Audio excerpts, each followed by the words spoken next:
Hadirin yang muliakan Allah Subhanahu wa taala. Allah Subhanahu wa taala Allah telah pilih umat ini untuk dari seluruh umat. Dan Allah pilih umat ini dipilih oleh Allah Subhanahu wa taala untuk melanjutkan kerja kenabian, risalah kenabian. Dan usaha ini ada pertolongan Allah. Siapa yang kerja, Allah kemudian kisalati. Akan ada bersama dengan pertolongan Allah. Dan dia akan dimuliakan di dunia dan juga akan dimuliakan di akhirat. Siapa saja yang kerja dalam kerja ini sungguh-sungguh, Allah akan beri kehidupan dunia yang baik dan kehidupan akhirat lebih baik lagi. Kalau orang sudah lupa dengan kerja ini, dia tidak lagi kerja dakwah, Allah akan buat umat ini kembali, Allah angkat rahmatnya Allah. Allah tarik keberkahan Allah. Pertolongan Allah pun tidak akan turun. Kalau sudah kembali umat dalam kerjanya, maka akan kembali lagi keberkahan, rahmat Allah akan datang kepadanya. Para nabi, para sahabat telah menjadikan kerjaan ini sebagai kerja mereka. Setiap waktu, dalam keadaan apapun, para sahabat telah menjadikan kerjaan dakwah ini sebagai kerja mereka.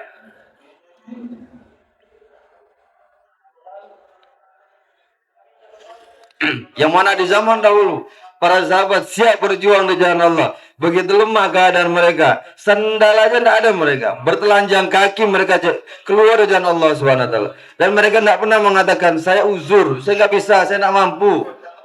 Semua keluar jalan Allah dalam keadaan apapun, dengan telanjang kaki, tidak pakai sandal, tidak pakai alas kaki, dalam keadaan yang sangat panas, musim panas, pasir yang panas, kakinya terluka, berdarah-darah kakinya. Kemudian para sahabat menyobek baju-baju mereka dan diikatkan ke kaki mereka yang terluka karena tak ada alas kaki. Maka dinamakan perang itu, nama perangnya adalah perang Zatul Liqa, perang yang kakinya diperban. Lapar, haus, apapun keadaan para sahabat selalu menemani Nabi SAW dalam berjuang. Nabi juga nggak lepas dari itu. Nabi juga dalam keadaan lemah pada saat itu. Mereka dengan sungguh-sungguh, mereka merasa ini kerja tanggung jawab dia, sehingga apapun yang menghalangi mereka untuk sampai ke ujung-ujung dunia, mereka rela. Mereka tidak pikir keadaan mereka tidak pikir harta, mereka tidak pikir apa yang ada saat ini dalam diri saya. Pokoknya kerisauan yang ada dalam diri mereka, itulah yang membuat mereka berangkat supaya orang semua masuk Islam. Orang kafir memeluk Islam, orang yang tidak beragama dan menjadi orang diridhoi Allah. Ini yang ada di dalam pikiran para sahabat, sehingga mereka menjadi orang mehnat karne wala banjai, orang yang sungguh-sungguh dalam berjuang. Nabi bergerak dan para sahabatnya 13 tahun di kota Mekah dengan kesusahan, dengan kepayahan. Para sahabat dan Nabi berusaha bertahan. Mustakhate, sabar mereka dalam ujian. Taklifu berdoski, dengan kepayahan mereka sabar dengan itu. Laki-laki maupun perempuan. Perempuan dakwah di rumah. Seorang sahabiah, Ummi Syarik radhiyallahu ta'ala anha, datang ke rumah-rumah orang kafir yang mereka menyembah patung, yang mereka sembah patung yang dibuat oleh tangannya sendiri. Kemudian dibuat oleh tangannya sendiri dan diminta, gimana mungkin ini? Orang yang mau dalam perjalanan dibikin patung dulu, kemudian disembah. Hai patung, saya mau dalam safar ini, tolong saya. Nggak bisa melihat, tak bisa bicara, nggak bisa mendengar. Kalian yang buat itu sendiri, kenapa kalian minta itu patung? Kenapa kalian memohon berdoa kepada berhala itu? Enggak. Mau dia sembah, dia sujud di depan patung itu, udah minta hajatnya ditunaikan. Maka Nabi SAW menceritakan tentang keadaan Ummi Syarik radhiyallahu taala anhu. Dia datang jauhlah dari rumah ke rumah orang-orang kafir mendakwai. Kemudian ada kesan, para wanita mulai terkesan dengan agama. Banyak orang masuk Islam, banyak mendengarkan Ummi Syarik bicara keimanan, bicara iman yakin. Nah, kemudian yang laki-lakinya mulai terisau, ini ibu-ibunya mulai beriman ini. Ya, bicara keyakinan, bicara iman ini Ummi Syarik. Ini kenapa kok bisa terjadi ini dalam wanita-wanita kita ini? Siapa yang buat ini istri-istri kita buat begini?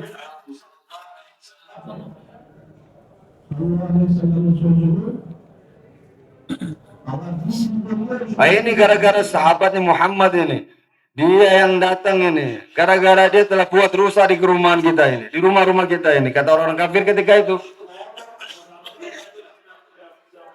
Nah, ini gara-gara satu orang perempuan ini. Namanya Ummi Syarik. Dia telah ikut dengan Nabi Muhammad. Dia telah mengucapkan la ilaha illallah. Ikut dengan Nabi Muhammad. Ini dia yang bergerak ini.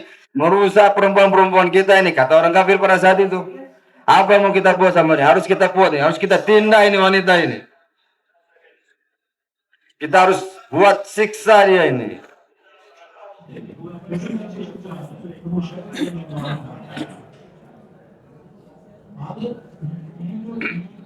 Dia bukan orang Madinah ketika itu.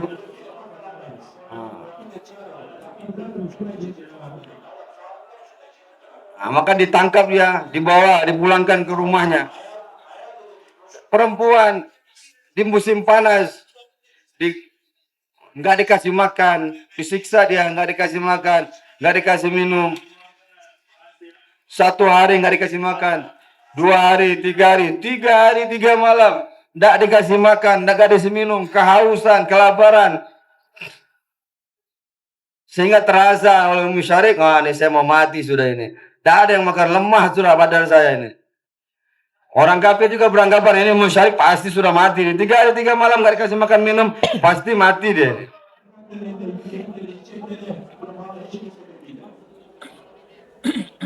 Dia selalu di bawah. Kemudian satu ketika turun,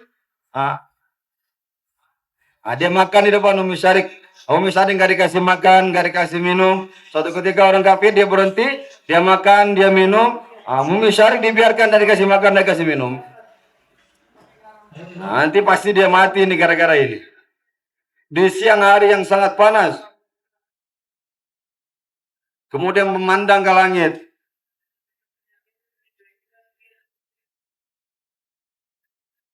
Tidak ada malaikat. Tidak ada malaikat yang datang, tapi pertolongan Allah datang pada Ummi Syarik. Dari langit, datang satu ember, satu tempat wadah air, turun pelan-pelan, menghampiri Ummi Syarik, pas. Dia paham ini pertolongan Allah. Ini ember yang besar. Di dalamnya air yang dingin, manis. Air dari surga. Tanda meta jannat kifani. Manis, dingin, air dari surga. Kenapa dia? Ini wanita yang istiqomah. Dia sabar, dia tahan. Lapar, haus, dia tahan. Pokoknya apapun keadaan saya, agama nggak akan saya tinggalkan. Dia hanya mengharap pertolongan Allah. Saya telah beriman. Saya orang yang beriman ini. Saya pedai ini. Nggak boleh terkesan saya. Pasti pertolongan Allah datangin. Kemudian Allah datangkan betul. Lewat malaikat. Langsung turun dari langit. Air yang dingin.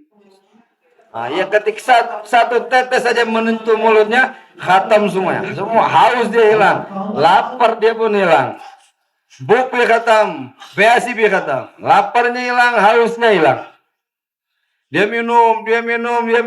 Saking banyaknya minum, dia bajunya pun basah dengan bekas minum air satu ember dari langit tadi.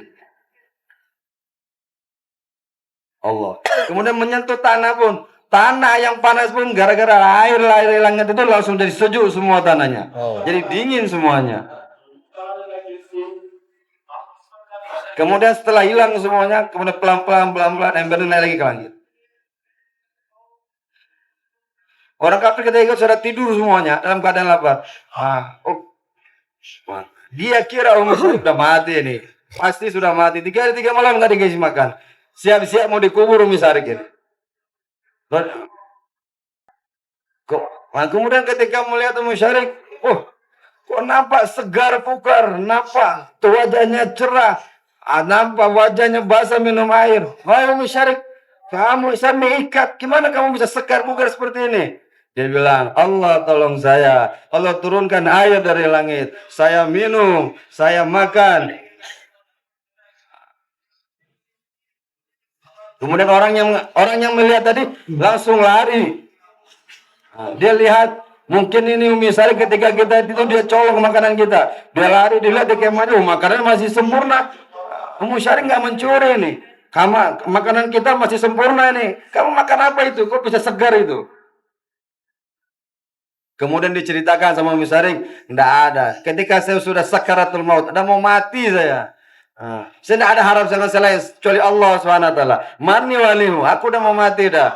Allah Subhanahu wa taala sayang sama saya. Allah turunkan pertolongannya langsung dari langit. Gara-gara ini adanya mas kalian, semua orang kafir ketika itu yang bersama di kaumnya Ummu Syarif, semuanya beriman kepada Allah Subhanahu wa taala. Dia cerita, saya dikasih turunkan air dari langit. Saya makan, saya minum. Saya tidak pernah minum makan air yang begitu nikmat. Ketika saya makan, hilang semua haus dan lapar saya. Laki-lakinya buat dakwah, perempuannya buat dakwah. Dalam dakwanya mujahadah. Tidak ada harapan sama siapa-siapa. Hanya Allah diharap. Laki-lakinya juga berjuang ke jalan Allah. Perempuannya juga berjuang ke jalan Allah. Maka kalau kita nggak bisa perempuan jalan sendiri, tapi istri-istri kita bawa keluar dari jalan Allah. Atau dengan perempuan atau anak dengan bapaknya, anak perempuan dengan bapaknya keluar dari jalan Allah SWT.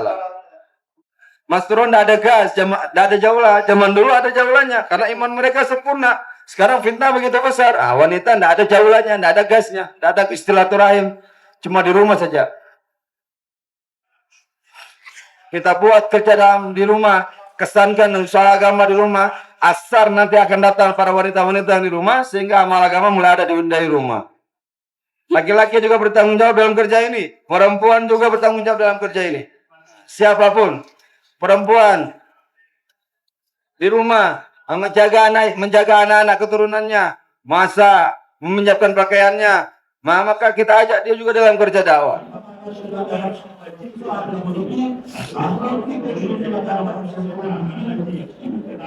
Sehingga anak istri kita juga kehidupan mereka kehidupan beragama. Ajak mereka juga dalam kerja dakwah ini dengan ikhlas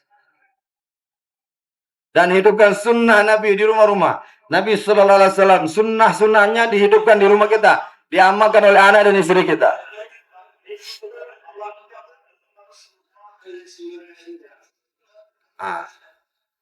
Para sahabat radhiyallahu ta'ala anhum majma'in selalu senantiasa menjaga sunnah. Satu persatu sunnah selalu diamalkan oleh para sahabat. Abdullah bin Umar suatu ketika naik unta lewat satu tempat, kemudian ditundukkan kepalanya. Seakan-akan di situ ada ranting yang menghalang. Dia tundukkan kepalanya. Padahal tidak ada apa-apa. Kepalanya ditundukkan. Padahal tidak ada yang menghalangi, cuma ditundukkan kepalanya. Sekarang dulu Nabi lewat sini dan ada ranting yang menghalang dan Nabi menundukkan kepalanya. Dan saya kan menundukkan kepalanya. Walaupun ranting yang menghalangi tidak ada, tapi sunnah Nabi yang pernah Nabi tundukkan kepala di situ, dia tundukkan juga di situ. Sahabat mengamalkan sunnah sedetail itu. Dia tundukkan kepalanya. Abdullah bin Umar katakan, sekarang rantingnya tidak ada yang menghalangi jalan. Tapi dulu ada. Nabi tundukkan kepalanya di sini. Saya menundukkan kepala bukan karena ranting, tapi karena sunnah Nabi Sallallahu Alaihi Wasallam. Nabi pernah lakukan itu dan saya lakukan itu.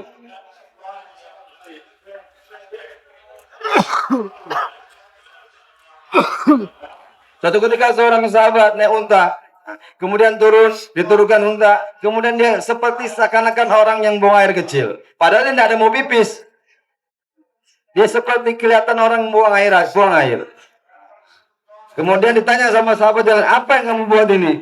Dulu Nabi naik unta di sini, Nabi turun, dan Nabi pipis di situ. Nah, saya juga pura-pura pipis saja, ikut sunnah Nabi Shallallahu Alaihi Wasallam.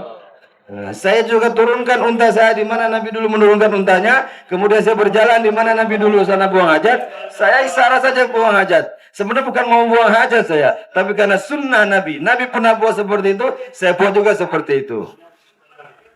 Nah, ini yang dibuat oleh sahabat.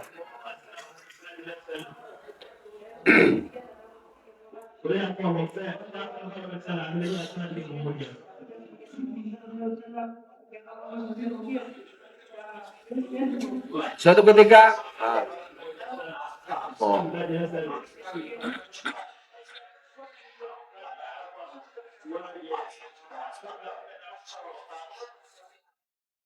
sahabat ketika dia mengamalkan sunnah, begitu detailnya, mempunyai kekuatan yang hebat. Semua makhluk tunduk di kalangan para sahabat. Seorang sahabat, suatu ketika dalam perjalanan, di tengah jalan ada singa. Singa apa namanya, menghalangi jalan. Semua orang tidak bisa jalan. Yang dari kanan tidak bisa jalan, yang dari kiri tidak bisa jalan. Kemudian Abdullah bin Umar, orang yang takut hanya kepada Allah, hatinya bersih, tidak ada takut kepada makhluk. Singa sekalipun di depan matanya, tidak ada rasa takut dalam hatinya. Maka didatangi singa, dipegang kupingnya. Hei singa, kalau kamu memang diperintahkan oleh Allah untuk memakan seseorang, maka cepat cari, jangan halangi jalan di sini. Tapi kalau tidak ada, kamu ngapain di sini? Tepat pantatnya, jalan langsung lari. Singa tunduk di kalangan sahabat. Kapan itu? Ketika hati kita tidak ada takut dengan selain Allah, Allah pun seluruh makhluk, hatta singa pun takut dengan para sahabat.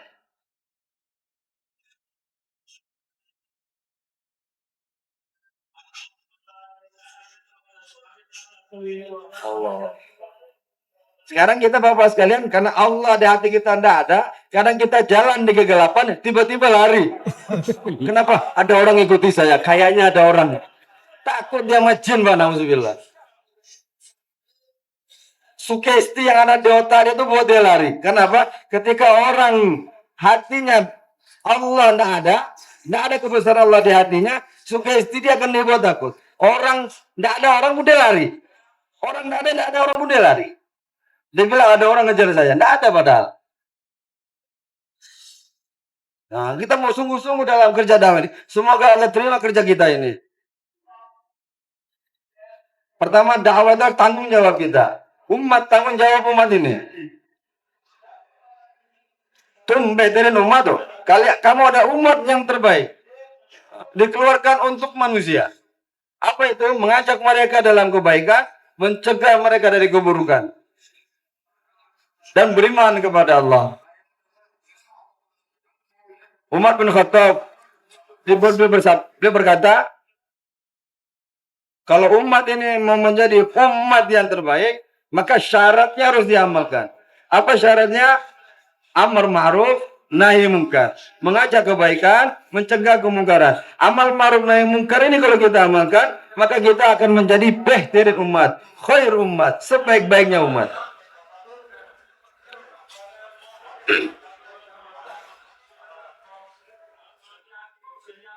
Dan juga orang supaya dia takut dengan larangan-larangan Allah, kita bicarakan. Takut-takutin mereka. Dalam tabligh gusan नहीं tabligh में कोई गुस्सा नहीं है. Dalam tabligh ini nggak ada marah-marah. Mahabbat hai. Dengan mahabbah, dengan kasih sayang, ikram, lemah lembut. Ini kerja tabligh. Tabligh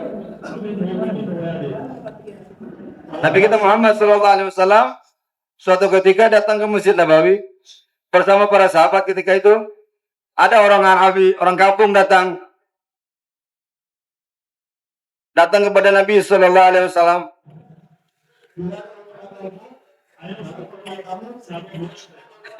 Dia datang, kemudian dia pipis, duduk di majelis Nabi, tiba-tiba berdiri dan di pojok masjid dia buang hajat, dia pipis. Para sahabat datang ingin mencegah dia. Kata Nabi, jangan, selesaikan pipisnya itu. Nanti kalau dihajar dia pipisnya berserak di mana-mana. Biar dulu, selesaikan pipisnya. Apa yang selesai? Kata saya.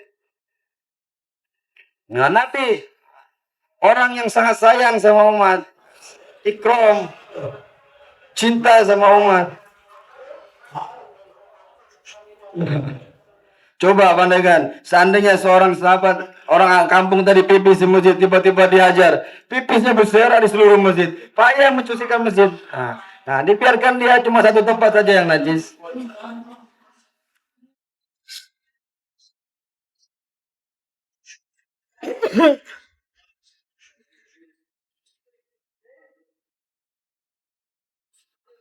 Nah, ini pelajaran buat kita. Kalau ada orang berbuat kemaksiatan, biarkan. Dan tidak boleh kita datangi dengan marah-marah. Kita datang tafakan mahabbah. Dipanggil orang tadi, hai sahabatku, ini masjid, tempatnya suci. Tidak boleh buang air di sini. Tidak boleh buang hajat di sini. Ini hanya tempat ibadah. Kasih tahu dengan kasih sayang.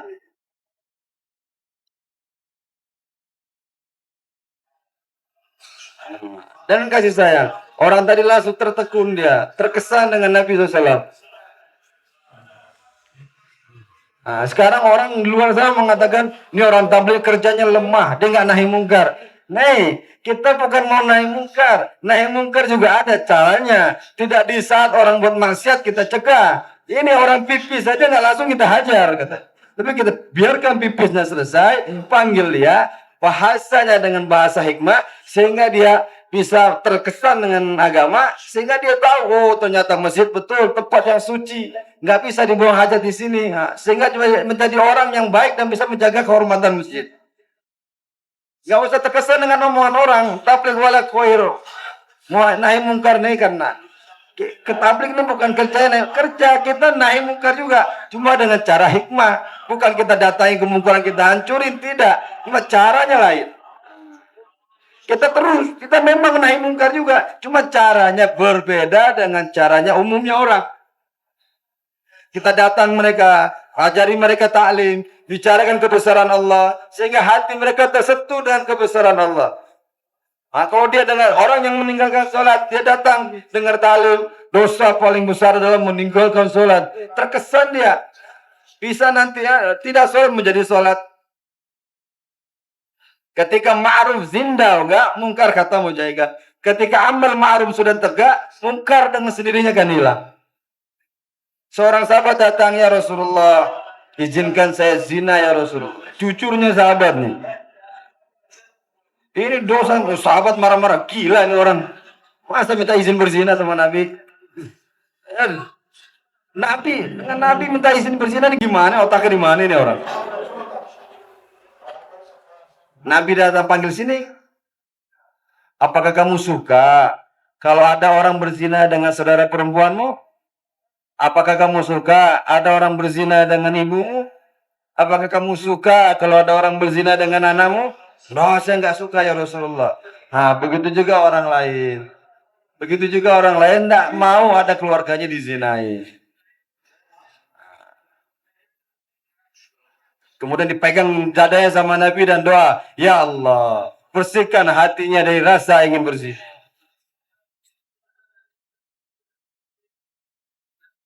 Kata orang tadi, ketika aku begitu cintanya dengan maksiat tadi berzina, ketika didoakan Rasulullah, begitu dahsyat kebencianku dengan berzina. Nah, maka di zaman sudah sunnatullah ma'ruf ke zinda jaga, amal ma'ruf mengajak orang pada kebaikan kalau sudah hidup, mungkar itu akan hilang dengan sendiri-sendirinya. Dakwah akan hidupkan, maka kebatilan akan Allah hancurkan dengan sendirinya.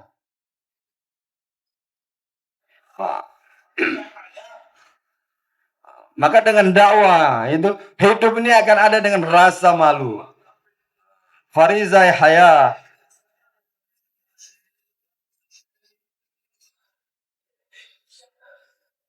Memang niat yang kuat. Tidur saya, capek saya, susah saya, senang saya mau habiskan dalam kerja ini. Sebagaimana para sahabat, mehnat kertere, dia usaha terus dalam kerja dakwah ini. Sampai maut menjemputnya. Sampai syahid datang menghampirinya. Semua tak kaza disambut oleh para sahabat dengan pengorbanan. Semuanya. Begitu juga kita. Apapun tak kaza datang dalam diri kita, kita sambut. marte dan tak. Nah, ini dia paling Pak, marte dan tak. Sampai tetesan darah terakhir saya akan korban di jalan Allah. Haji Muhammad Abdul Hafsah, Haji Bayan, sering juga kalian dengar. Beliau sangat sering bicara. Hadirin yang mas kalian, iskamko amnekam banado. Iskamko amnekam banado. Kerja ini jadilah kerja utama kalian. Iskamko amnekam banado. Kerja ini jadilah kerja kalian. Iskamko abnekam banalo. Coba dihafalin Pak. Iskamko abnekam banalo.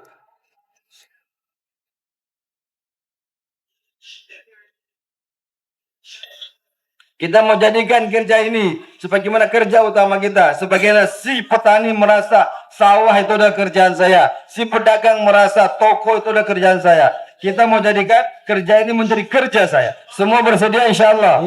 Maka untuk menjadikan kerja ini sebagai kerjaan utama dia, nggak cukup cuma 40 hari Pak. Nggak cukup cuma 4 bulan Pak. Untuk menjadi kerja ini sebagai maksud daripada kerjaan kita, mana mungkin 40 hari cukup. Mana mungkin 4 bulan cukup.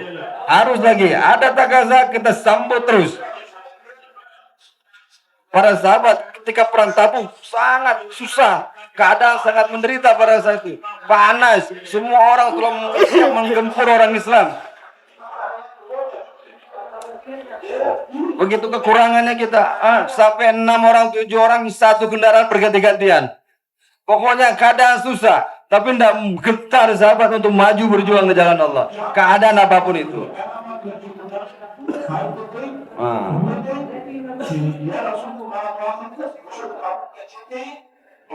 Sahabat ketika itu doanya apa? Ya Allah, pilih saya tampil di perang Tabuk. Dan Allah, matikan saya di medan Tabuk. Ini cita-cita sahabat. Dan dia nangis. Ya, sahabat kalau udah berjuang dia minta doanya bukan doa, dia minta mati syahid dalam perjuangan. Abdullah, ayo Tabuk, kita berangkat ke Tabuk. Kemudian siap, Tabuk itu tidak terjadi peperangan. Tapi si Abdullah minta, ya Allah, pilih saya dalam berjuang dalam perang Tabuk ini. Kemudian saya mati syahid di perang Tabuk. Di perang Tabuk ini tidak terjadi peperangan, tapi Abdullah dia minta dulu doa. Kemudian si Abdullah di masa perjalanan Tabuk panas badannya, sakit ya.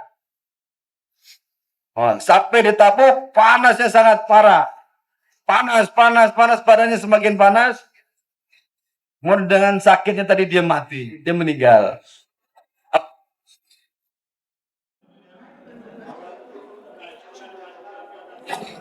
Abdullah bin Mas'ud berkata,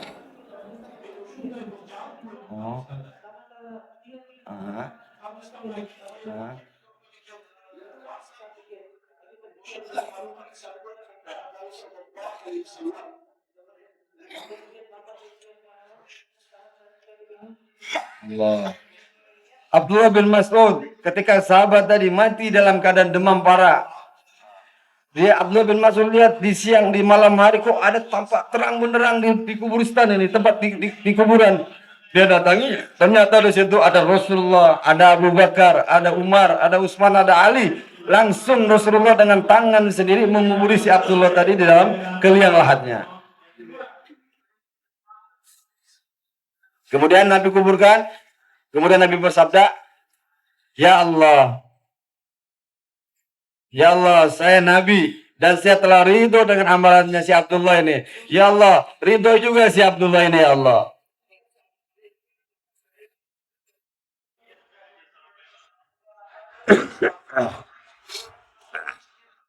Inilah Abdullah yang dulu di zaman kekafiran dia masuk Islam, kemudian didawai pamannya, paman, wahai masuk Islam.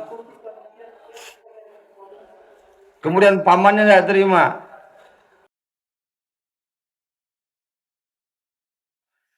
Dalam keadaan kaya raya dia ketika itu, dia bilang, saya nggak akan lepas kamu. Maka kata si Abdul Uzza. Nama aslinya Abdul Uzza. Dia orang yang paling kaya di zaman itu. Termasuk orang yang kaya di zaman itu. Untanya, kekayaannya di mana-mana. Tapi ketika masuk Islam, dia diusir dari keluarganya. Hartanya diambil oleh pamannya, kemudian datang kepada ibunya, dalam keadaan telanjang dia pergi. Kemudian ibunya datang dan dia pakaikan kain oleh ibunya. Bercadar diberikan dia kain yang besar. Ini pakai kain ini. Sana, pergi kamu ke Madinah. Semua ditinggalkan. Nabi SAW bersabda, ya Allah, saya ridho dengan si fulan ini ya Allah. Kau ridhoilah dia ya Allah. Abdullah bin Mas'ud adalah orang sahabat yang besar. Dan lihat doa Nabi itu, kemudian Abdullah bin Mas'ud berangan-angan. Oh, alangkah beruntungnya seandainya kuburan itulah Abdullah bin Mas'ud. Kita mau buat dakwah, kita bukan tere hatta ke Allah hamsa rozi ho jaye. Kita mau buat dakwah sampai Allah ridho sama saya, sampai Allah suka sama saya. Nggak ada jazbah yang lain. Ya Allah, saya mau kerjanya supaya Engkau suka sama saya Allah, supaya Engkau ridho sama saya Allah. Dan jadikan kerja ini apne zindagi ke maksud bana de. Kita jadikan maksud kita ini tegakkan dakwah ini. Inna salati wa nusuki wa mahyaya wa mamati lillahi rabbil alamin. Ya Allah, hidup saya, mati saya, tegak duduk saya untuk Allah, untuk agama Allah. Untuk siapa? Untuk Allah. Maka ismenat ko apne menat banana. Maka kita jadikan kerja ini menjadi kerja utama kita. Kita pasti punya keperluan. Hajat anak istri kita harus ada. Tapi kalau orang sungguh-sungguh jadikan kerja dakwah ini kerja utama, Allah akan tolong dia. Kita jadikan kerja dakwah ini sebagai kerja utama kita, bukan berarti kita tinggalkan tanggung jawab sebagai suami kepada anak istri kita. Tapi adanya mas kalian, kalau ada takaza agama, tidak ada tengok belakang. Takaza agama nomor 1. Siapa yang menjadikan kerja dakwah ini mukadam kरेंगे, saya ko AGP Allah piche kरेंगे. Semuanya nanti siapa yang menjadikan kerja dakwah kerja utama dia, maka kerja takaza yang lain akan Allah mudahkan. Semua siap untuk menjadikan kerja ini sebagai kerja di seumur hidup insyaallah.